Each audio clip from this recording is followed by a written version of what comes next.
9:10, a September 11th story by Nora Raleigh Baskin. Everyone will mention the same thing, and if they don't, when you ask them, they will remember. It was a perfect day. More than 8 million people lived in New York City that year, so of course not everyone's day started perfectly.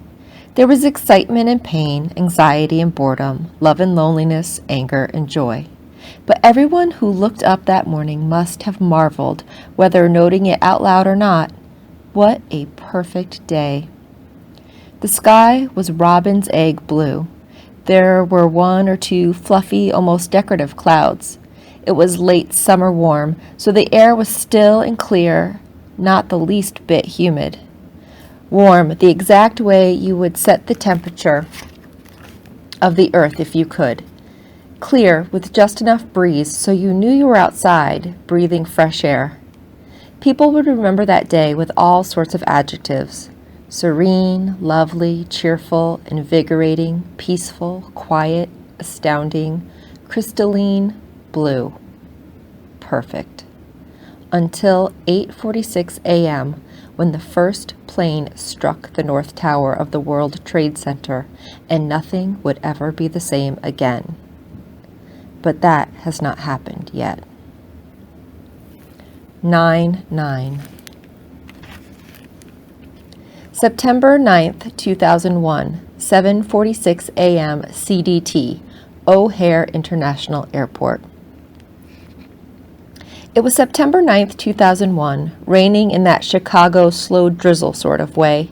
Outside the windows of O'Hare International Airport, the sky was painted a particular shade of gray and leaving droplets of water on the large glass windows that looked out onto the airstrip. Sergio and another boy from New York were at the gate, early for their flight home. Their university escort was sitting, eyes closed, listening to her discman, waiting for the boys to board so she could go home. What was the other boy's name? Sergio couldn't remember. L something, or M something? For 2 days, Sergio had recognized him as simply the white boy with the red hair. Let's go see what's in that candy shop. The red-headed boy pointed to the newsstand, which was filled with everything anyone could possibly think of needing before getting onto a plane. Newspapers, magazines, headrests, paperback novels, earphones, small suitcases, cold drinks, and lots of candy. Sergio glanced over at the escort, who didn't look up. She didn't even open her eyes.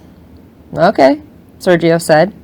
He took one more glance around to make sure they could find their way back to their gate. Everything in the airport appeared the same. Every corner, every window, every set of plastic seats, every gate. It would be easy to get lost. Sergio made sure he would not. Then he checked the information on the board again. Flight 563 JFK. On time, gate 10. His grandmother would be getting up right about now.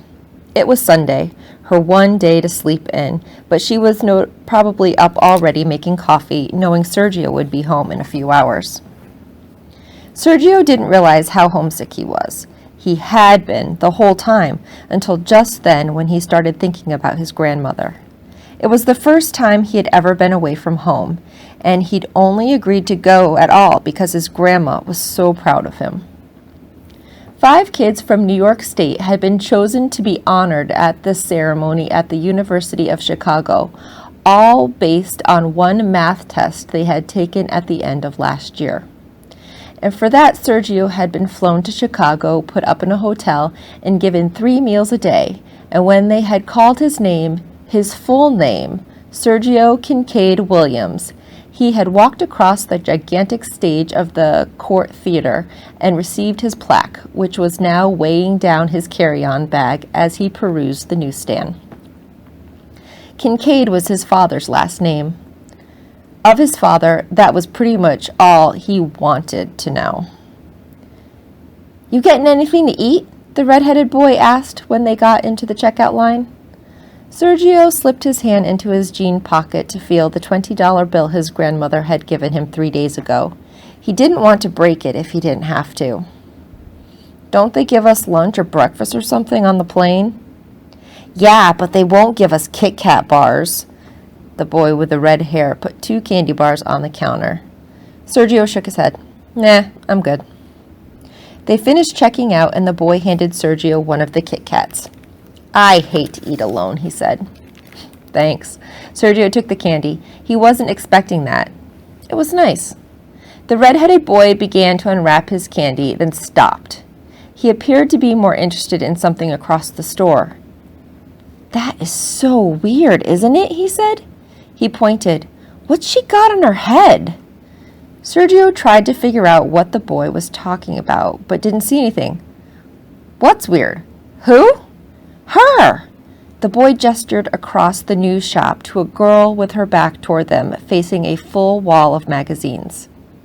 She was wearing regular clothes, jeans and a sweater, but her head was wrapped in a shawl, a thin brown veil. Sergio knew what that meant. She was Muslim. There were a lot of Muslim girls in his neighborhood and in his school, but this kid had probably never seen anyone dressed like that. He was from way upstate New York somewhere. At that moment, the girl turned toward them as if she had heard them talking. Her head scarf completely covered her head and neck, all the way down to her shoulders. Like a child's drawing, her pale face was floating in a sea of brown fabric. Her lips pressed together, her brow furrowed. Her eyes were blue, like the Mediterranean Sea. Hey man, let's go, Sergio said. It was not cool to stare. Nahid was used to it, being looked at. She was used to people asking if she was wearing a costume, or saying, I didn't know you were an Arab. Can you belly dance? Do you believe in God? Do you really not eat for a month? She wasn't Arab. She was Middle Eastern. Well, she was American, born 12 years ago in Columbus, Ohio, and she had never lived anywhere else. She had never once been to Iran, where her Persian mother and father had grown up. She couldn't belly dance either. But she was used to people staring as soon as she left her house, her neighborhood, her school, her friends, and was out in public as she was here in O'Hare Airport, waiting for her uncle and aunt to arrive. Their flight hadn't come in yet. Nahid's family could have just waited outside for Uncle Iman and Aunt Judith to go through security and baggage, but her dad wanted to be right at the gate when his brother got off the plane, so they had gotten to the airport early. Really early. They had already had snacks, gone to the bathroom, and wandered through all the gift shops, and Uncle Iman's plane was still not here. Why don't you get yourself a magazine? Nahid's father offered. One I would approve of, he quickly added. Nahid gazed at the display wall. There were hundreds of magazines, all with exciting, colorful covers, pretty girls, beautiful clothing, and lots of bare skin. But there wasn't one magazine on this wall her father would let her buy. The girls, with their hair blowing freely all around their heads like someone had a fan right in their faces, their bare arms showing even though they were advertising winter fashions, Nahid knew it was immodest. A girl does not need to flaunt her beauty to the world, her mother had told her many times. Real beauty is inside, and the right boy will see that. Nahid decided she didn't need anything after all. She turned to head back to her family. Only now there were people everywhere, filling the news shop, heading in all directions, strolling, rushing, dragging children in bags, but nowhere did she see her mother's or father's or little sister's familiar face. Her father had been standing right there a minute ago. Hadn't he? Nahid looked straight ahead in the direction she had just come from. Or was it that way? Or there? It all looked the same. There were faces everywhere, but no one she knew. Her heart started to pump more quickly, and she felt the heat filling up her body. A tiny bead of sweat formed instantly across her forehead. How would she ever find them? She could feel tears springing into the corners of her eyes. There were people all around her. Too many people. Too many faces. She didn't want to start crying, but it was about to happen anyway. She kept walking, looking down at the ground, hoping her feet would keep working even if her brain wasn't. In this way, she banged directly into something solid, unmoving, and talking. Hey, watch where you're going! Nahid looked up. It was so weird. For a second, it seemed that a girl from one of those magazines had actually stepped out and was here, right in front of her. Light brown hair, long and straight, carefully pulled away from her face and delicate neck. She was perfect skinned and perfect outfitted, white t-shirt with some kind of logo tucked into her belted jeans. "Oh no, now look what happened," the girl said. The impact of two bodies had sent the girl's bag spilling out onto the floor. Chapstick, a water bottle, a Walkman, and a plastic change purse, unfortunately not quite tightly closed. I'm sorry, I didn't mean to." Now surely Nahid was going to cry. She began to bend down next to the girl to help her, when she saw across the way her little sister Nuri waving her arms. "Here! Here!" Nuri was saying. Nahid felt a wash of comfort pour over her. Her mind cleared, her heart slowed with relief, then sped back up with joy. She hadn't lost them. There was her family standing by the far window. The plane had arrived. Even Uncle Aman and Aunt Judith were a welcome sight. Nahid stopped trying to collect the girl's things. She stood up.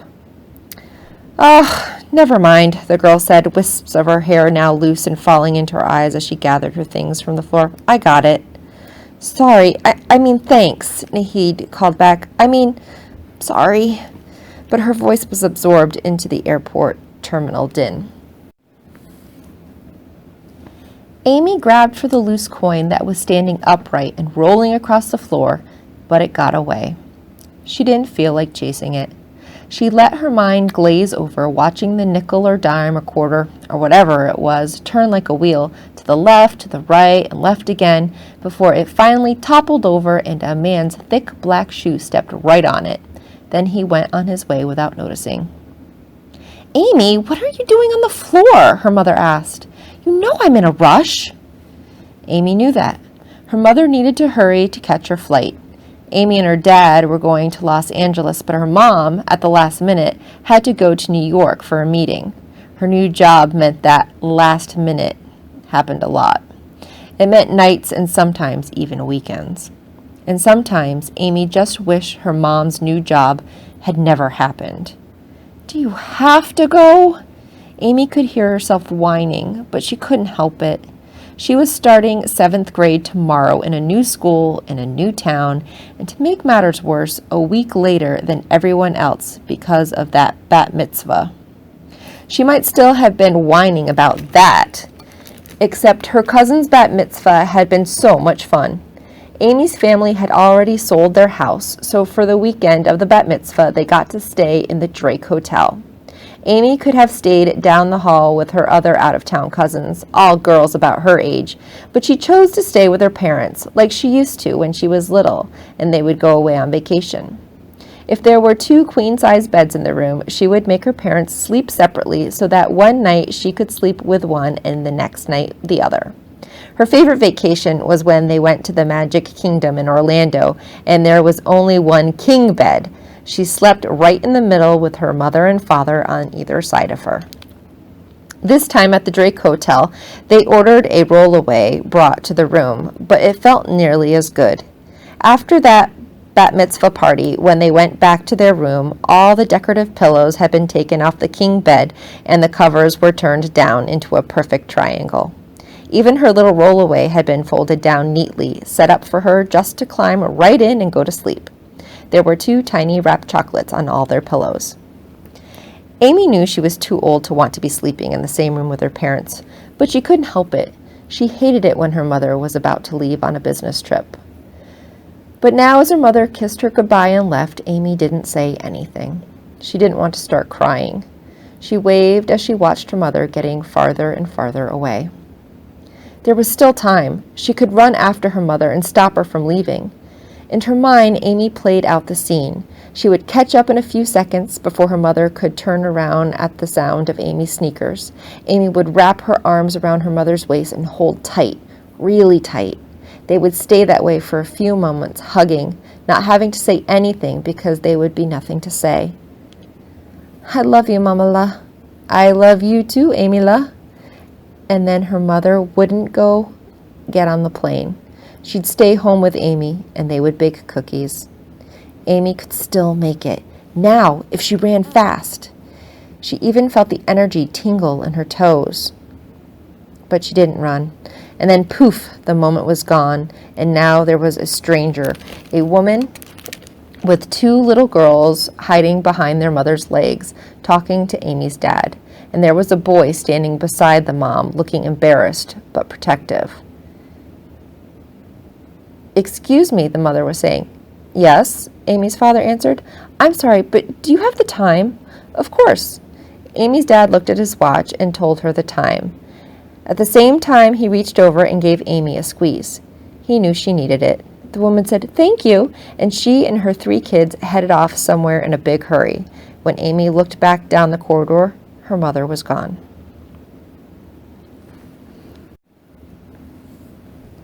Maybe it was the way the dad put his arm around the girl when he was looking at his watch.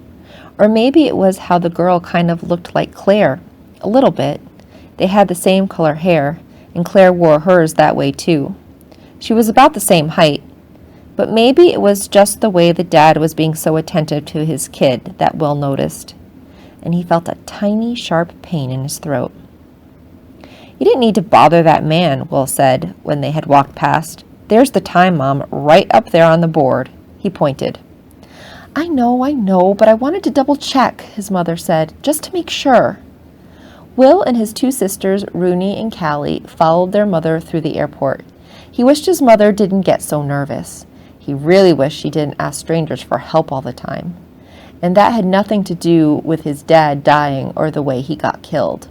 Died or killed, Will wasn't sure, because he still didn't have the right words to explain his father's death, to make sense of any of it, to even think about it. No, his mom had always been like that, talking to anyone, thinking that the universe took care of you, as if all you had to do was ask nicely. She acted as if she really believed people in this world cared about other people and would actually stick their neck out just because she did that for other people, because that was the right thing to do, or because that's how their dad had always done things. "Come on, kids." Will's mother was doing her speed walking thing around the terminal. "We have to hurry." This trip to Florida hadn't been such a good idea all around. But what would they do? It had been given to them. Everything, including the tickets to Disney World, all paid for, a gift of healing from the town of Shanksville. A bunch of his parents' friends had decided the family needed to get away on the anniversary, if you could call it that. The whole town practically had raised the money, quietly and not so quietly, through bake sales and donations and gifts, and so when they presented the trip to Will's mom, what could she say? No? No, thank you? My family and I don't want to have fun anymore? The lines at Disney World had been so long, the wait sometimes more than an hour, and it had been hot. Callie fell asleep and their mother ended up carrying her through most of the Magic Kingdom. She looked like a limp doll, a sweaty, limp doll. Rooney cried after each ride because she wanted to go again, but she couldn't do that. Life doesn't work that way, not even in the Magic Kingdom. The trip began to feel like a burden. It was a chore to be happy, even though sometimes, in spite of themselves, they were happy. Like when Callie jumped into the pool and made it all the way to the other side by herself, or when the French waitress at Epcot brought them a dessert meant for another table, but told them they could keep it anyway. They took 4 spoons and dug in, not having any idea what it was. "Dad would have loved this," Rooney said, scraping the last of the rich, creamy pudding from the bowl with her finger. "Daddy loved cinnamon," their mother added, and they were all quiet again. By the end of the long weekend, they all were exhausted. They were 58 minutes early for their connecting flight home, Orlando to Chicago, now Chicago to Pittsburgh. The waiting area was practically empty.